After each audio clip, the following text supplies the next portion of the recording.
Alors, on peut prévenir les varices, mais pour prévenir les varices, il faut déjà connaître ce qui peut les amener, donc ce qu'on appelle les facteurs de risque des varices. Alors malheureusement, le plus important des facteurs de risque, c'est l'hérédité. Donc si vous avez un parent de premier degré, votre père ou votre mère qui a des varices, vous êtes à très haut risque d'en développer à un moment donné ou à un autre, et puis là, on peut difficilement le prévenir.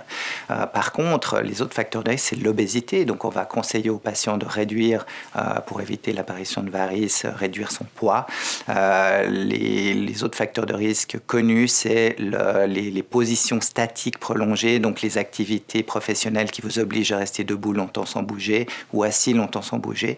Donc là, pour prévenir ça, on va encourager ou motiver le patient à une pratique d'un exercice physique régulier, même pendant l'activité professionnelle. Le patient peut quand même régulièrement bouger, marcher, etc. Ce qui va améliorer le retour veineux.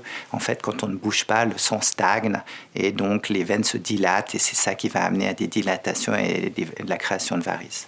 Après, un des conseils qu'on peut donner, c'est d'éviter chez les femmes le port de talons hauts pour toute la journée. Donc ça diminue aussi le retour veineux. On n'arrive pas à chasser le sang correctement, on ne marche pas comme d'habitude.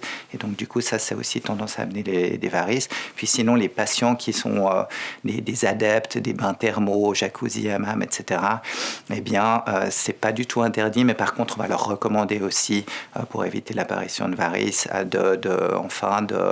d'activité, de bénéficier d'une douche fraîche ou froide sur les jambes pour retrouver un diamètre veineux correct en fin d'activité.